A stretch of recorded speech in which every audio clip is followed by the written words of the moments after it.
The moment my mother said those words across the dinner table, something inside me just snapped. You're not half the woman your sister is.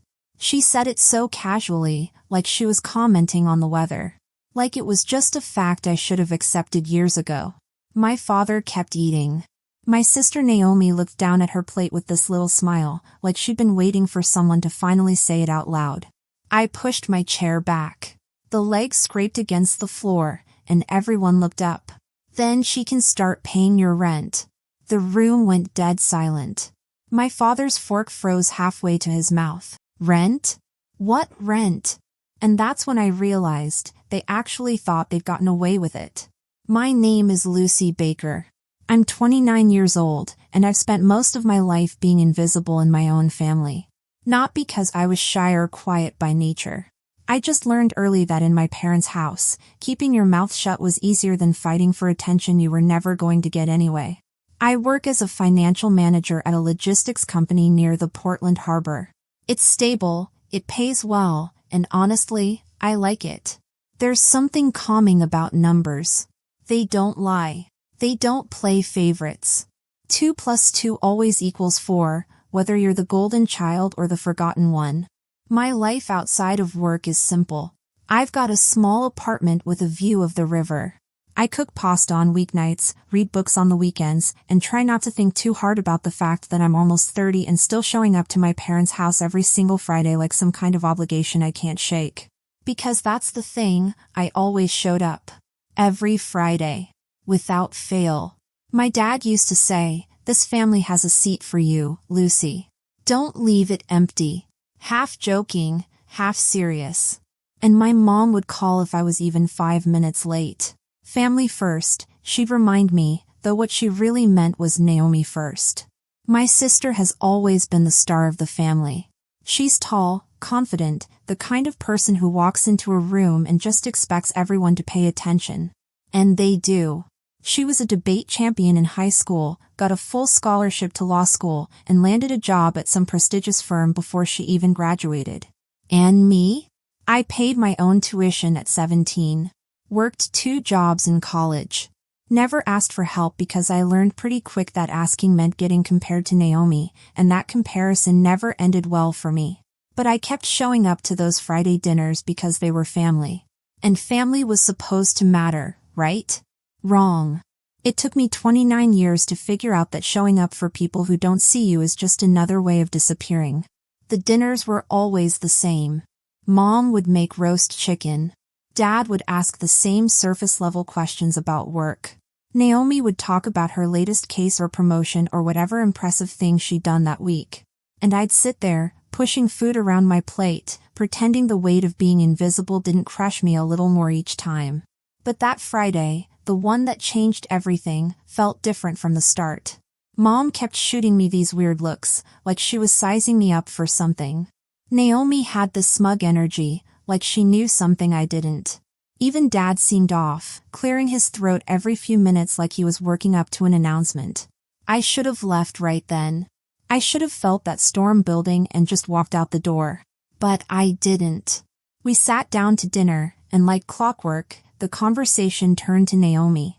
She's presenting at a big conference next week, Mom said, beaming. They specifically asked for her. Isn't that something? She's always been exceptional, Dad added, giving Naomi this proud smile that made my stomach turn. Naomi shrugged like it was no big deal, but I could see the satisfaction on her face. Well, they know talent when they see it. I took a bite of chicken and tried to swallow the resentment along with it. I'd spent all day at work fixing a financial disaster someone else had created, saving the company thousands of dollars. But that never made it to the dinner table. My accomplishments lived in the corners of their house, tucked between junk mail and forgotten grocery lists. I tried anyway. I led a big project at work this week. My director said it was some of the best analysis he'd seen in years. Mom waved her hand like she was swatting away a fly. You're doing fine, Lucy. But Naomi's work impacts hundreds of people. It's different. That little sting, small, sharp, intentional, landed exactly where she wanted it to. I looked down at my plate and reminded myself to breathe. It was just another Friday. Just another night of biting my tongue and pretending their words didn't cut deep. But then Dad leaned back in his chair and sighed. Speaking of homes, Naomi helped us sort through some mortgage paperwork last month. She's been such a blessing. My entire body went cold. Mortgage paperwork. Blessing. Naomi grinned. It wasn't a big deal, really. Just looked over some documents. My fork stopped halfway to my mouth. 3 years. 3 years of payments flashed through my mind like a slideshow I couldn't stop. Every month, without fail, I'd transferred money to keep their house from going into foreclosure. Money I should have used for vacations, for grad school, for a down payment on my own place. I'd sacrificed everything. Turned down a promotion that would have required relocation because they needed me close. Skipped my best friend's destination wedding because I couldn't afford the trip after that month's payment. Drove a car with 180,000 miles on it because a new one wasn't in the budget. I'd done it all quietly because they told me they didn't want anyone worrying. They told me it was temporary. Just this month. We'll handle it next month. Don't tell Naomi, she has enough on her plate. And now they were sitting here, rewriting history, giving Naomi credit for something she didn't do. The anger started building in my chest, slow at first, then faster, hotter, until I couldn't hold it back anymore. Mom must have seen it on my face because she gave me that look, the one that always meant stay quiet, don't make a scene, remember your place. And then she said it. You're not half the woman your sister is. The words hung in the air like poison. I don't think she expected me to respond. I think she thought I'd do what I always did, swallow it, stay silent, keep the peace. But something inside me broke. Or maybe it finally woke up. I pushed my chair back and stood up. Then she can start paying your rent. The words came out calm. Steady. Like I'd been practicing them my whole life. Dad's face went white. Rent? What rent? I looked right at him. The mortgage payments. For 3 years. Every single month. $2,300. Without fail. The shock on their faces would have been funny if it wasn't so insulting. Mom recovered first, like she always does. Lucy, don't be dramatic. We never asked you to. You did. I cut her off, and my voice was stronger now. Every month. Just this once, Lucy. We'll handle next month. Don't let the bank send a notice. I have the payments. I have the bills. I have the text messages. I have everything. Naomi's face had gone pale. Wait, what are you talking about? I turned to her. You didn't know? Of course you didn't. Because they told me not to tell you. Said you had enough stress with your important career. Dad tried to speak. Lucy, you shouldn't bring that up now. It's not appropriate. We're having a nice family dinner. Appropriate? I laughed, and it didn't sound like me at all. What's appropriate is the truth. What's inappropriate is pretending Naomi saved a home I paid to keep standing. Mom's eyes filled with tears, the manipulative kind she'd always used to make me back down. We were going to pay you back. We just needed time. 3 years isn't time, Mom. It's a choice. And you chose to let me struggle while you threw parties for Naomi's accomplishments. You chose to let me carry everything alone while you told everyone she was the hero. Naomi finally found her voice, and it was shaking. Lucy, I swear I didn't know. Maybe you misheard. Maybe Mom didn't mean. But I wasn't listening anymore. I watched them scramble to reframe the story, to make it comfortable again, to shove the truth back into whatever box they'd kept it in all these years. And for the first time in my life, I didn't shrink to fit their version. I grabbed my coat from the back of the chair. Where are you going? Dad asked, his voice cracking. Home. My home. The one I could have bought years ago if I hadn't been paying for yours. I walked out. The cold Portland air hit my face, and my breath came out shaky, but not from regret. It was the shock of finally hearing myself speak up after 29 years of staying quiet. My hands were trembling when I got to my car. I sat there for a full 10 minutes, just breathing, waiting for the guilt to hit. It never came. That night, I went home, opened my laptop, and stared at the automatic payment screen. The one that had drained $2,300 from my account on the 15th of every month for 36 months. I clicked cancel. A little box popped up. Are you sure? My finger hovered over the button. 36 months. $82,800. That's what I'd given them. That's what they'd erased. I clicked yes. For the first time in 3 years, my bank account didn't drain on the 15th. And the silence from my parents was deafening. No call. No text. Nothing. For 3 days, I kept checking my phone, part of me expecting the apology that never came. On the 4th day, I stopped checking. I started running in the mornings, just to quiet the shaking in my hands. But soon, it became something more. It became freedom. Every step along the river felt like proof that I could exist outside of their story. I joined a cooking class at the community center, learned how to make fresh pasta from scratch, laughed with strangers who didn't know anything about my family and didn't need to. I went on weekend hikes with coworkers who'd been inviting me for years. I'd always said no before, Friday dinners, family obligations. But now I said yes. I started building a life that didn't revolve around earning approval I was never going to get. And then, 2 weeks after I walked out, I got a text from Mrs. Reiner, my parents' elderly neighbor who'd watched me grow up. She sent me a photo. My childhood home. With a banner stretched across the front porch. Congratulations, Naomi, for preserving the family home. I stared at that photo until my vision blurred. Every late-night transfer. Every sacrifice. Every time I ate noodles for dinner so I could make that payment. Every time I told myself family first. All of it erased. Rewritten. Like I'd never been there at all. I didn't cry. I walked to my dining table, pulled out the folder where I'd kept every payment record from the last 3 years, and started organizing them. Date by date. Month by month. Bank statements, confirmation emails, text messages. It looked less like paperwork and more like proof of everything they'd tried to erase. That's when my cousin Melanie called. Lucy, she whispered, like she was afraid someone might hear.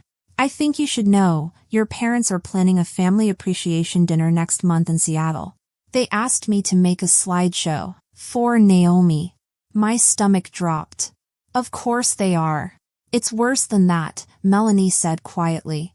They want to highlight her as the reason the house was saved. They gave me captions to use. They're calling her the anchor of the family. Lucy, I don't feel right about this. Anchor. Savior. Hero. All words I'd earned but never received. Send me the file, I said. Melanie hesitated. Are you sure? I don't want to make things worse. I'm very sure. Send it. When the slideshow arrived in my email an hour later, I opened it and actually laughed. Photos of Naomi standing proudly in front of the house. My parents hugging her on the porch. A shot of her holding up keys like she'd bought the place herself. Captions like "Thank you, Naomi, for keeping our family home safe and our daughter, our hero, our anchor." I made a copy of the file. And I added what they'd erased. After their final slide, a family photo with Naomi in the center, I inserted a new section. A timeline showing 36 months of payments. Bar charts. Bank statements with my name highlighted. Screenshots of my mom's messages, blurred for privacy but clear in meaning. Just this month, Lucy. We'll handle it next month. Don't tell anyone, we don't want them to worry. And on the last slide, I added a photo of the house with simple text, "The truth deserves a place too." I saved it to my laptop, backed it up to the cloud, and put a copy on a USB drive I kept in my bag like a lifeline. Then I did something I'd been putting off for months. I applied for apartments in Seattle. Not Portland. Seattle.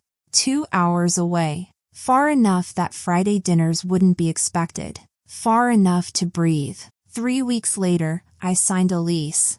The apartment had floor-to-ceiling windows overlooking the city skyline, hardwood floors that creaked in the right way, and most importantly, it was mine.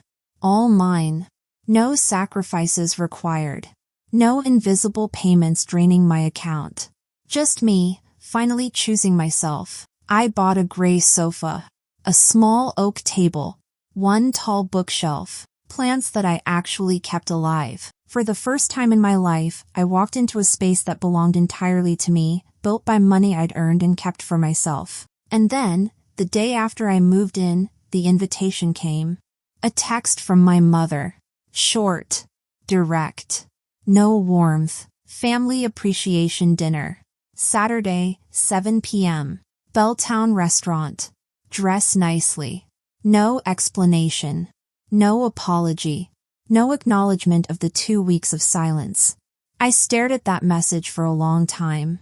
Part of me wanted to ignore it, to block their numbers and move on with my new life. But another part of me, the part that had stayed quiet for 29 years, needed to finish this. I texted back, "I'll be there." When Saturday came, I didn't dress to impress them. I dressed for myself. Simple black dress, my favorite boots, hair down. I looked in the mirror and barely recognized the woman looking back. She looked stronger somehow. More solid. Like she'd finally stopped apologizing for taking up space. The restaurant in downtown Seattle glowed with soft amber lights. Through the glass windows, I could see everyone already inside.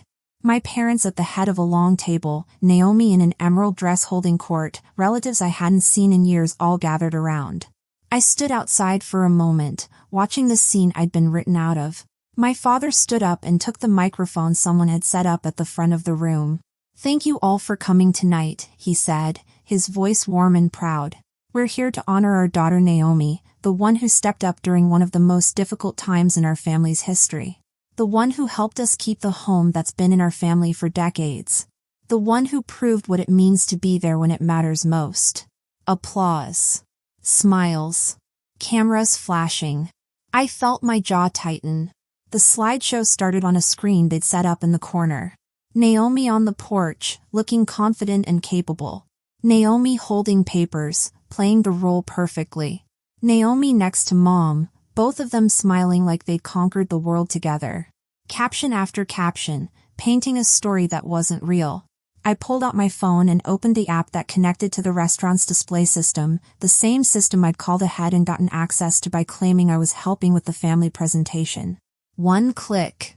The screen flickered. Naomi's smiling face disappeared. A bar chart appeared. Then another. Then dates. Then payment amounts. Then bank statements. 36 months of financial support, mine, spread across the screen in perfect, undeniable clarity. The room went silent. You could hear someone's glass hit the table. A fork clatter against a plate. My parents froze, their faces draining of color. Naomi's mouth fell open, her hand dropping from where it had been mid-gesture. I stepped forward into the light, walking through the door I'd been standing outside of. Every head in the room turned to look at me. "If the truth makes anyone uncomfortable tonight," I said, my voice steady and clear, "that's not my problem." My father looked at me like I was a ghost he never expected to see. Mom's face crumpled, not in shame, but in fear of being exposed. I walked toward the screen, my heels clicking against the hardwood floor. "For 3 years, I paid the mortgage on that house," I said, looking around the room at all those familiar faces. "Not 1 month. Every month. $2,300. For 36 months. That's $82,800. While working full-time. While putting off my own dreams. While you all," I gestured to my parents, told everyone how Naomi saved the day. An aunt I hadn't seen in years gasped. "Lucy, we had no idea." "No one did," I said. "Because they asked me not to tell anyone. Said it would be embarrassing. Said it was temporary. Said Naomi had enough stress." I looked at my sister. "But it was never about protecting you, was it? It was about protecting their image." Dad tried to speak, his voice shaking. "Lucy, we should take this outside. This isn't the place." "Why?" I asked, and I didn't raise my voice. I didn't need to. You wanted everyone here to celebrate what Naomi did. Why shouldn't they know what I did? Or does the truth only matter when it makes you look good? Whispers spread through the room like wildfire. I knew something was off. She was always so busy. 3 years? She paid all that? And they gave Naomi the credit? Naomi stood there, trembling, her perfect image cracking. I didn't ask them to do this. I swear I didn't know. You thought nothing, I said, and my voice was calm. Matter of fact. You didn't ask questions. You didn't wonder why they suddenly didn't need help anymore. You just enjoyed being the hero in a story that was never yours. Mom finally found her voice, and it was desperate. Lucy, please.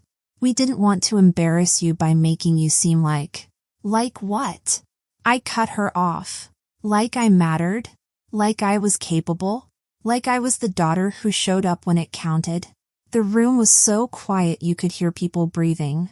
For the record, I said, turning back to face everyone, I don't want the house. I don't want repayment. I don't even want credit. I just won't let you erase me. Not anymore.